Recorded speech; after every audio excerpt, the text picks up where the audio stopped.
Good wishes to all of you. Powers of the Mind audiobook. Swami Vivekananda. Powers of the Mind. Delivered at Los Angeles, California, January 8, 1900. All over the world, there has been the belief in the supernatural throughout the ages. All of us have heard of extraordinary happenings, and many of us have had some personal experience of them. I would rather introduce the subject by telling you certain facts which have come within my own experience.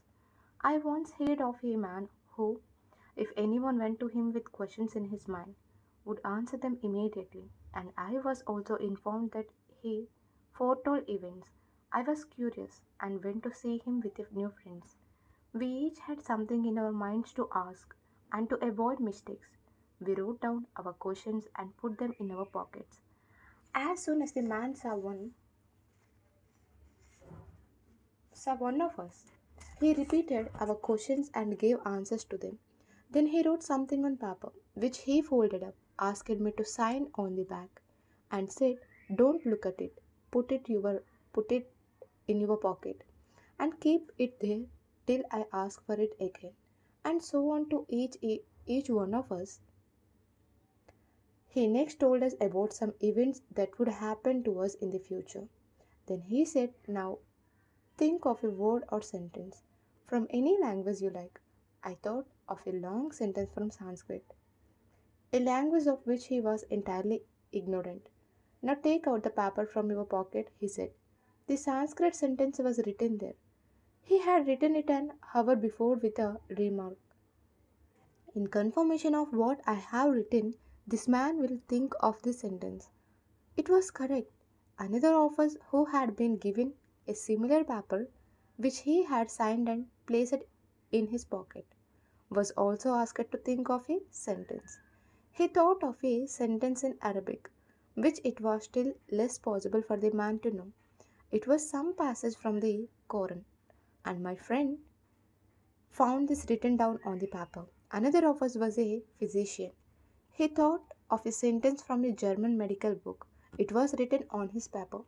Several days later, I went to this man again, thinking possibly I had been deluded somehow before. I took other friends, and on this occasion also he came out wonderfully triumphant. Another time I was in the city of Hyderabad in India, and I was told of a Brahmin there who could produce numbers of things from where nobody knew. This man was in business there. He was a respectable gentleman, and I asked him to show me his tricks. It so happened that this man had a fever, and in India there is a general belief that if a holy man puts his hand on a sick man, he would be well. This Brahmin came to me and said, "Sir, put your hand on my head so that my fever may be cured." I said, "Very good, but you show me your tricks." He promised. I put my hand on his head as desired, and later he came to fulfill his promise. He had only a strip of cloth about his loins. We took off everything else from him. I had a blanket which I gave him to wrap round himself because it was cold, and made him sit in a corner. 25 pairs of eyes were looking at him, and he said, "Now, look, write down anything you want." We all wrote down names of fruits that never grew in that country, bunches of grapes, oranges, and so on. And we gave him those bits of paper, and there came from under his blanket bushels of grapes, oranges, and so forth. So much that if all that fruit was weighted, it would have been twice as heavy as the man. He asked us to eat the fruit. Some of us objected, thinking it was hypnotism, but the man began eating himself, so we all ate. It was all right. He ended by producing a mass of roses. Each flower was perfect, with the dew drops on the petals, not one crushed, not one injured, and masses of them. When I asked the man for an explanation, he said, "It is all sleight of hand." Whatever it was, it seemed to be impossible that it could be sleight of hand merely. From whence could he have got such large quantities of things? Well, I saw many things like that. Going about India, you find hundreds of similar things in different places. These are in every country. Even in this country, you will find some such wonderful things. Of course, there is a great deal of fraud, no doubt. But then, whenever you see fraud, you have also to say that fraud is an imitation. There must be some truth somewhere that is being imitated. You cannot imitate nothing. Imitation must be something substantially true. In very remote times in India, thousands of years ago, these facts used to happen even more than they do today. It seems to me that when a country becomes very thickly populated, physical power deteriorates. Given a vast country, thinly inhabited, there will perhaps be more of physical power there. These facts the Hindus, being analytically minded, took up and investigated, and they came to certain remarkable conclusions. That is, they made a science of it. They found out that all these, thought extraordinary, are also natural. There is nothing supernatural. They are under laws just the same as any other physical phenomenon. It is not a freak of nature that a man is born with such powers. They can be systematically studied, practiced, and acquired. The science they call the science of Raja Yoga. There are thousands of people who cultivate the study of this science, and for the whole nation, it has become a part of daily worship. The conclusion they have reached is that all these extraordinary powers are in the mind of man. This mind is a part of the universal mind. Each mind is connected with every other mind, and each mind, whenever it is located, is in actual communication with the whole world. Have you ever noticed the phenomena that is called thought transference? A man here is thinking something, and that thought is manifested in somebody else. In some other place, with preparations, not by chance, a man wants to send a thought to another mind at a distance. And this other mind knows that a thought is coming and he receives it exactly as it is sent out. Distance makes no difference. The thought goes and reaches the other man, and he understands it. If your mind were an isolated something here, and my mind were an isolated something there, and there were no connection between the two, how it how would it be possible for my thought to reach you? In the ordinary cases, it is not my thought that is reaching you direct, but my thought has got to be dissolved into ethereal vibrations, and those ethereal vibrations go into your brain, and they have to be resolved again into your own thoughts. Here is a dissolution of thought, and there is a resolution of thought.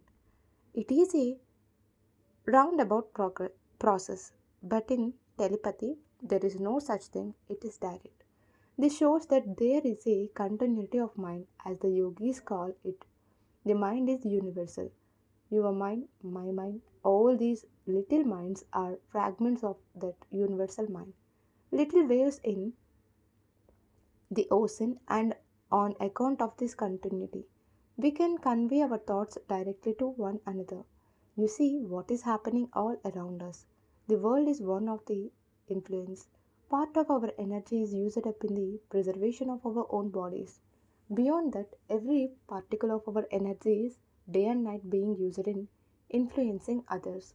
Our bodies, our virtues, our intellect and our spirituality, all these are continuously influencing others. And so, conversely, we are being influenced by them. This is going on all around us. Now, to take a concrete example, a man comes, you know, he is very learned, his language is beautiful, and he speaks to you by the hour, but he does not make any impression. Another man comes and he speaks a few words, not well arranged, ungrammatical, perhaps all the same. He makes an immense impression. Many of you have seen that, so it is evident that words alone cannot always produce an impression. Words, even thoughts, contribute only one third of the influence in making an impression. The man, two thirds. What you call the personal magnetism of the man, that is what goes out and impresses you. In our families, there are the heads. Some of them are successful, others are not. Why? We complain of others in our failure. The moment I am unsuccessful, I say so and so in the cause of the failure. In failures, one does not like to confess one's own faults and weaknesses. Each person tries to hold himself faultless, faultless, and lay the blame upon somebody or something else. Or even on bad luck, when heads of families fail, they should ask themselves why it is that some persons manage a family so well and others do not. Then you will find that the difference is owing to the man, his presence, his personality. Coming to great leaders of mankind, we always find that it was the personality of the man that counted. Now take all the great authors of the past, the great thinkers. Really speaking, how many thoughts have they thought? Take all the writings that have been left to us by the past leaders of mankind. Take each one of their books and appraise them. The real thoughts, new and genuine, that have been taught in this world up to this time amount to only a handful. Read in their books the thoughts they have left to us. The others do not appear to be gains to us, and yet we know that they were great gains in their days. What made them so? Not simply the thoughts they thought, neither the books they wrote, nor the speeches they made. It was something else that is now gone, that is their personality. As I have already remarked, the personality of the man is two-thirds, and his intellect, his words are but one third. It is a real man, the personality of the man that runs through us. Our actions are but effects. Actions must come. When the man is there, the effect is bound to follow the cause. The ideal of all education, all training should be this mankind. But instead of that, we are always trying to polish up the outside. What use in polishing up the outside when there is no inside? The end and aim of all training is to make the man grow. The man who influences, who throws his magic, as it were, upon his fellow beings, is a dynamo of powers, and when that man is ready, he can do anything and everything he likes.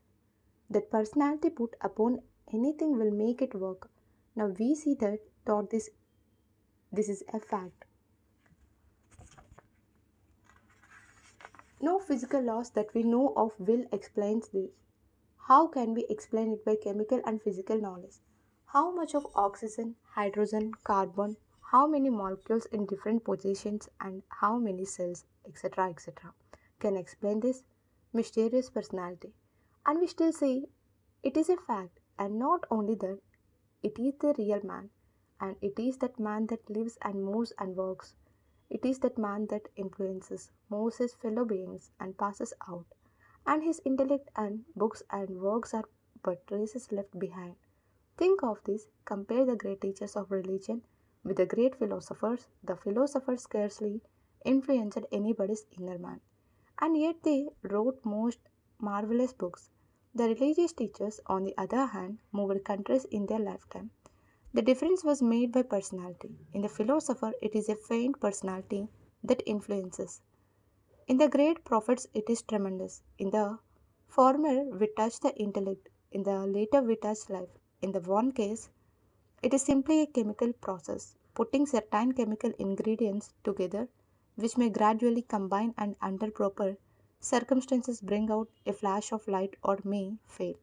In the other, it is like a torch that goes round quickly, lighting others.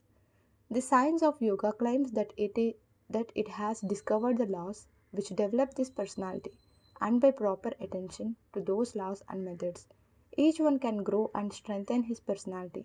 This is one of the great practical things, and this is the secret of all education. This has a universal application in the life of the householder, in the life of the poor, the rich, the man of business, the spiritual man. In everyone's life, it is a great thing, the strengthening of this personality. There are laws, very fine, which are behind the physical laws as we know. That is to say, there are no such realities as a physical world, a mental world, a spiritual world. Whatever whatever is one. Let us say it is a sort of tapering existence. The thickest part is here, it tapers and becomes finer and finer. The finest is what we call spirit, the grossest the body.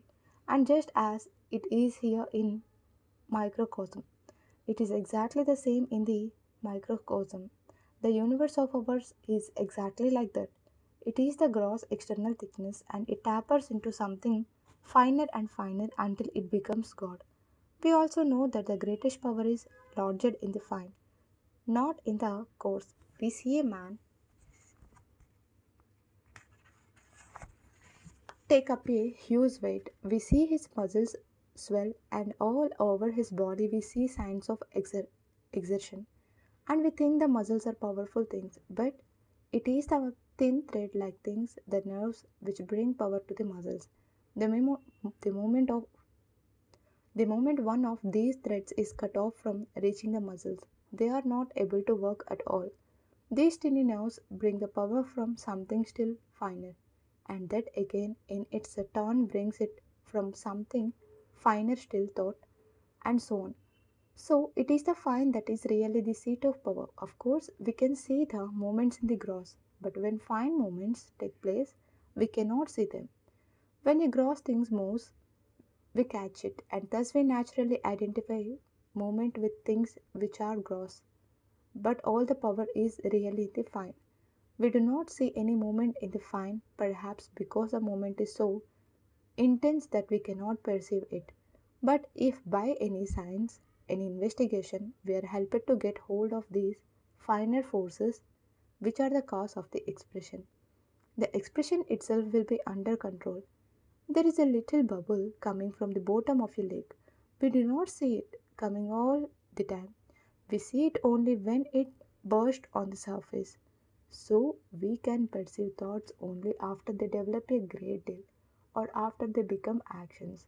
We constantly complain that we have no control over our actions, over our thoughts. But how can we have it? If we can get control over the fine moments, if we can get hold of thought at the root before it has become thought, before it has become action, then it would be possible for us to control the world.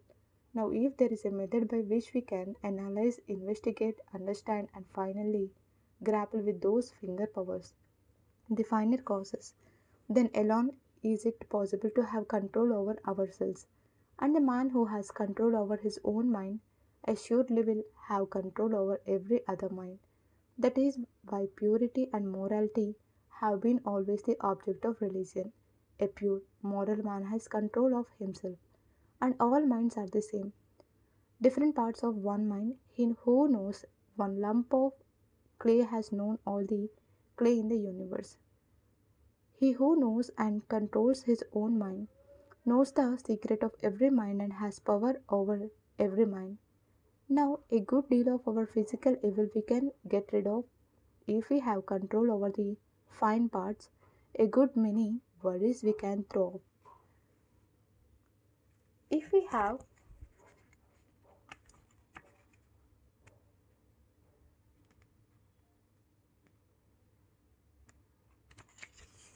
control over the fine moments, a good many failures can be averted.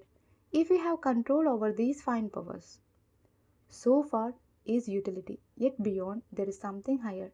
Now I shall tell you a theory, which I will not argue now, but simply place before you the conclusion. Each man in his childhood runs through the stages through which his race has come up. Only the race took thousands of years to do it. While the child takes a few years, the child is first the old savage man, and he crushes a butterfly under his feet. The child is at first like the primitive ancestors of his race. As he grows, he passes through different stages until he reaches the development of his race. Only he does it swiftly and quickly. Now take the whole of humanity as a race, or take the whole of the animal creation, man and the lower animals, as one who there is an end towards which the whole is moving. Let us call it perfection. Some men and women are born who anticipate the whole progress of mankind. Instead of waiting and being reborn over and over again for ages until the whole human race has attained to that perfection, they, as it were, rush through them in a few short years of their life. And we know that we can hasten these processes. If we be true to ourselves, if a number of men without any culture be left to live upon an island and are given barely enough food, clothing, and shelter, they will gradually go on, evolving higher and higher stages of civilization. We know also that this growth can be hastened by additional means. We help the growth of trees, do we not? Left to nature, they would have grown, only they would have taken a longer time. We help them to grow in a shorter time than they would otherwise have taken. We are doing all the time the same thing, hastening the growth of things by artificial means. Why cannot we hasten the growth of man? We can do that as a race via teachers sent to other countries because by these means we can hasten the growth of a races. Now, can we not hasten the growth of individuals? We can. Can we put a limit to the hastening? We cannot say how much a man can grow in one life. You have no reason to say that this much a man can do and no more. Circumstances can hasten him wonderfully. Can there be any limit then? Till you come to perfection? So what comes of it? That a perfect man, that is to say, the type that is to come of this race, perhaps millions of years hence, that man can come today. And this is what the yogis say, that all great incarnations and prophets are such men, that they reached perfection in this one life. We have had such men at all periods of the world's history and all at all times.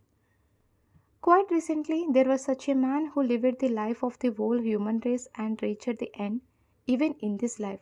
Even this hastening of the growth must be under laws.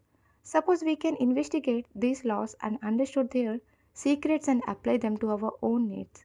It follows that we grow, we hasten our growth, we hasten our development, and we become perfect even in this life. This is the higher part of our life and the science of the study of mind, and its powers has this perfection as its real end. Helping others with money and other material things and teaching them how to go on smoothly in their daily life are mere details. The utility of this science is to bring out the perfect man and not let him wait and wait for ages. Just a plaything in the hands of the physical world, like a log of driftwood carried from wave to wave and tossing about in the ocean. The science wants you to be strong, to take the work in your own hand instead of leaving it in the hands of nature and get beyond this little life. That is a great idea. Man is growing in knowledge, in power, in happiness. Continuously, we are growing as a race. We see that is true, perfectly true. It is true of individuals to a certain extent, yes. But yet again comes the question, where do you fix the limit? I can see only at a distance of so many feet, but I have seen a man close his eyes and see what is happening in another room. If you say you do not believe it, perhaps in 3 weeks that man can make you do the same. It can be taught to anybody. Some persons in 5 minutes even can be made to read what is happening in other man's mind. These facts can be demonstrated. Now, if these things are true, where can we put a limit? If a man can read what is happening in others' mind in the corner of this room, why not in the next room? Why not anywhere? We cannot say why not. We dare not say that it is not possible. We can only say we do not know how it happens. Material scientists have no right to say that things like this are not possible. They can only say we do not know. Science has to collect facts, generalize upon them, deduce principles, and state the truth. That is all. But if we begin by denying the facts, how can a science be? There is no end to the power a man can obtain. This is a peculiarity of the Indian mind that when anything interests it, it gets absorbed in it and other things are neglected. You know how many sciences had their origin in India? Mathematics began there.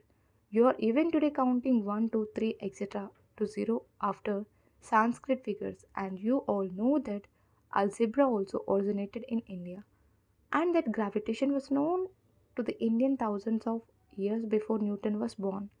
You see the peculiarity.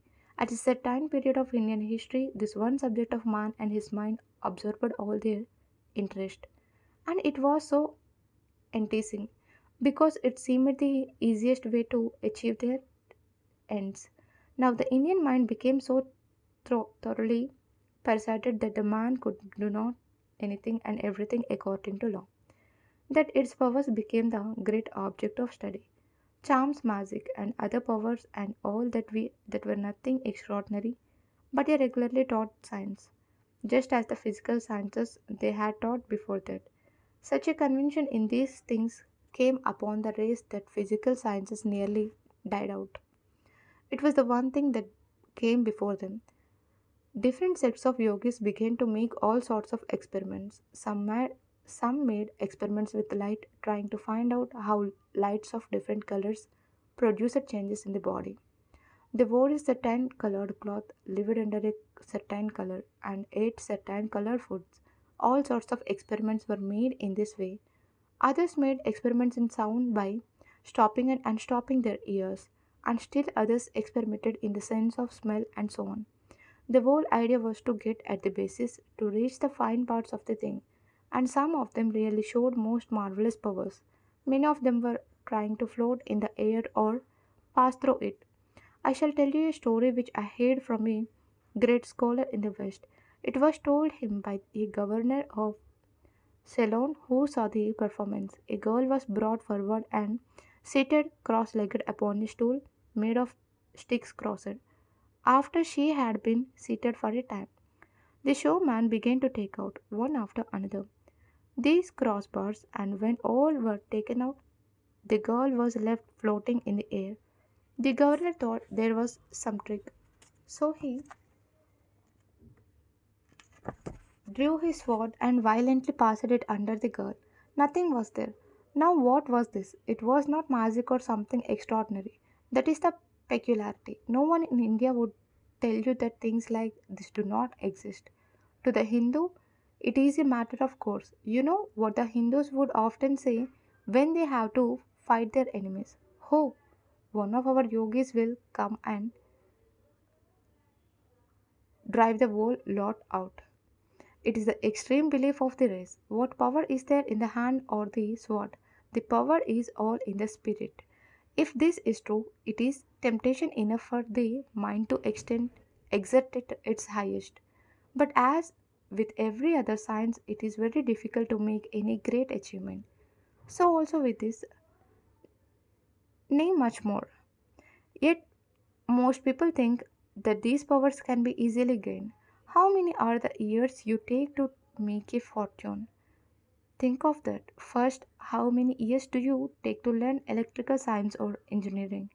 And then you have to work all the rest of your life. Again, most of the other sciences deal with things that do not move, that are fixed. You can analyze the chair.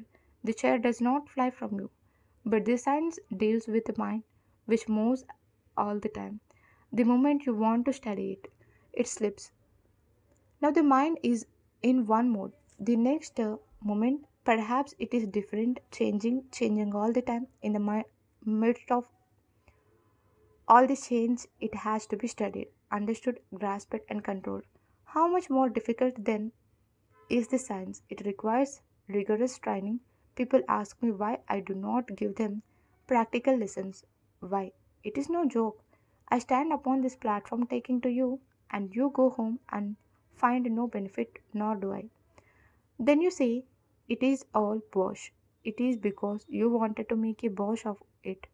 I know very little of this science, but the little thing I gained, I worked for 30 years of my life. And for 6 years, I have been telling people the little that I know. It took me 30 years to learn it, 30 years of hard struggle. Sometimes I worked at it 20 hours during the 24. Sometimes I slept only 1 hour in the night. Sometimes I worked whole nights. Sometimes I lived in places where there was hardly a sound, hardly a breath. Sometimes I had to live in caves.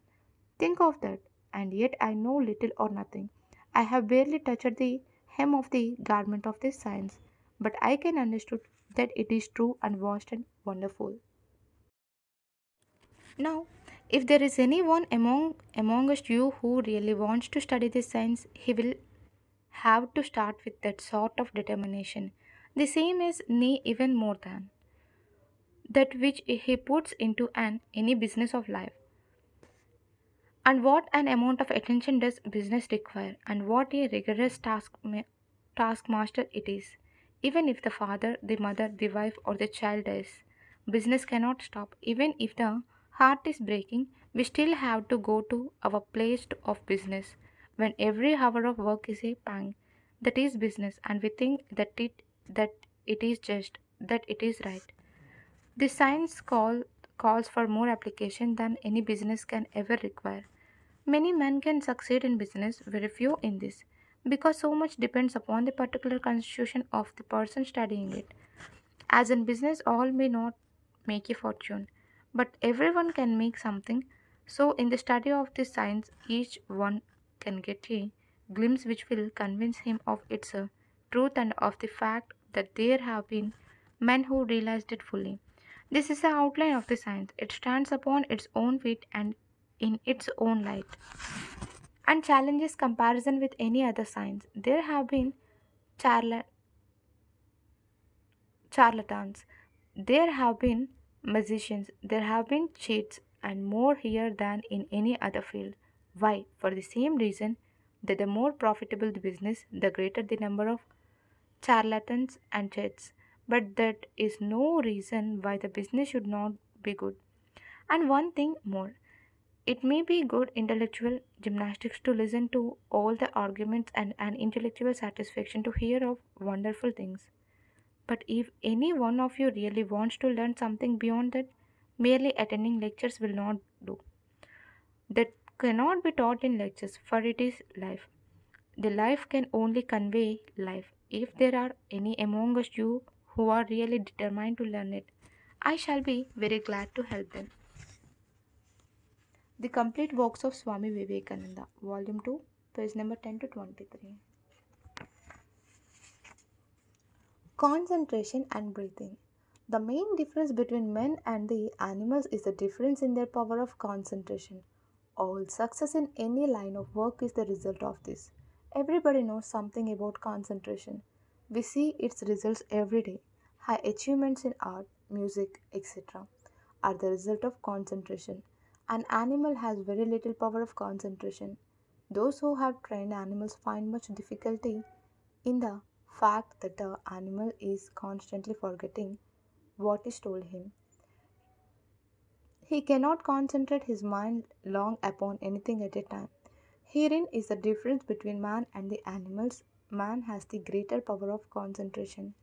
The difference in their power of concentration also constitutes the difference between man and man. Compare the lowest with the highest man.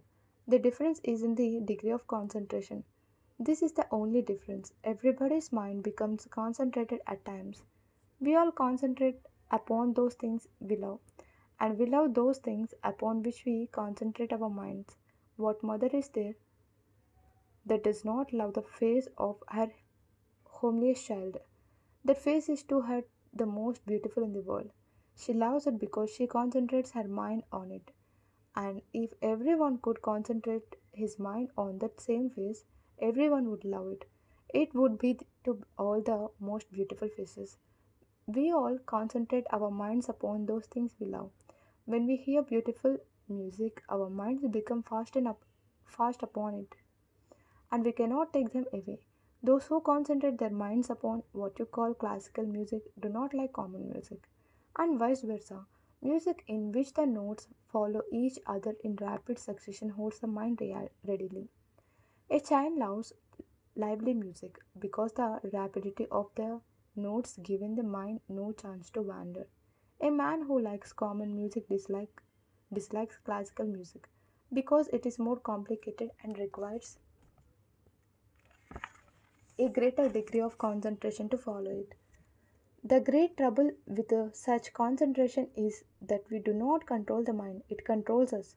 Something outside of ourselves, as it were, draws the mind into it and holds it as long as it chooses.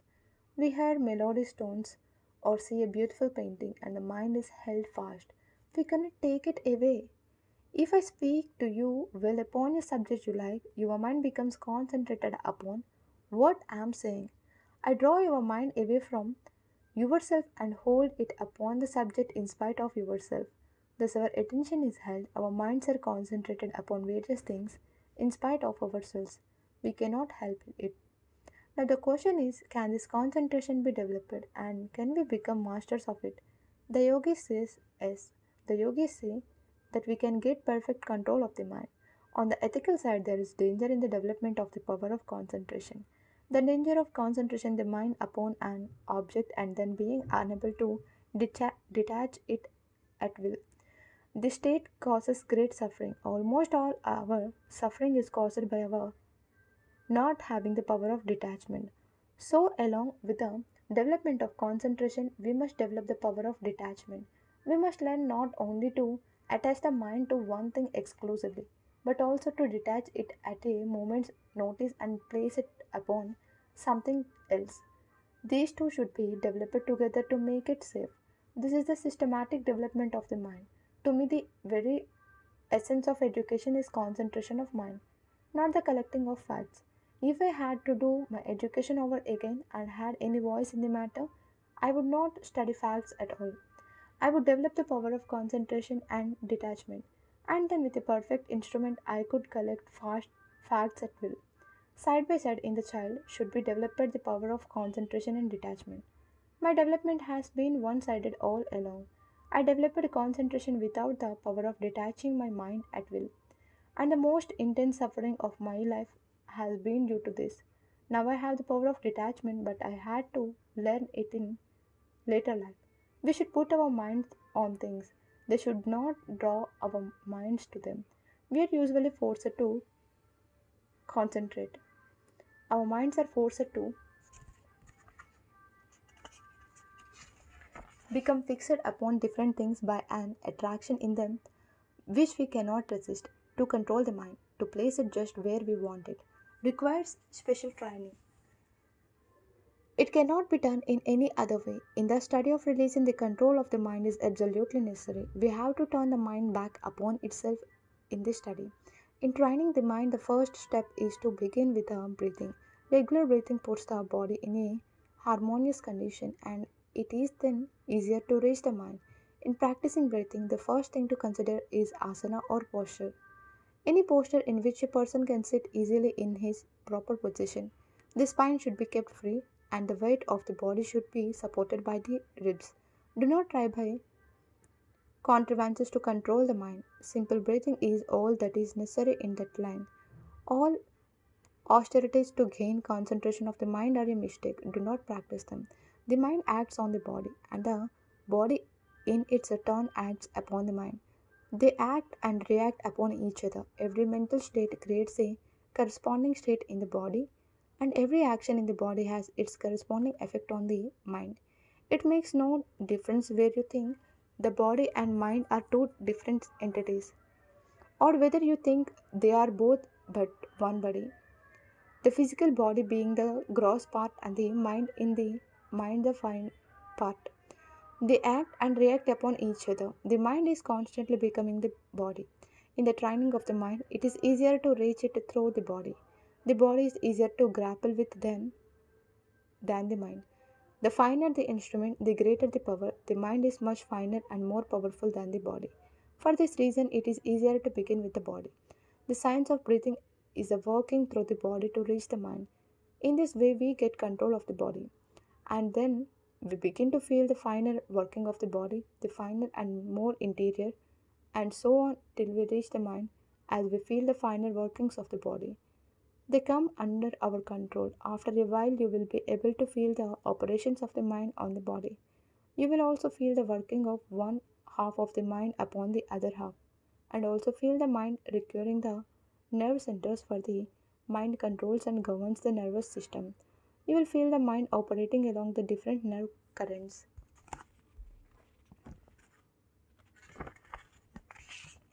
Thus, the mind is brought under control by regular systematic breathing, by governing the gross body first and then the fine body. The first breathing exercise is perfectly safe and very helpful. It will give you good health and better your condition generally at least. The other practices should be taken up slowly and carefully. The complete works of Swami Vivekananda, Volume 6, page number 37 to 40. Thank you.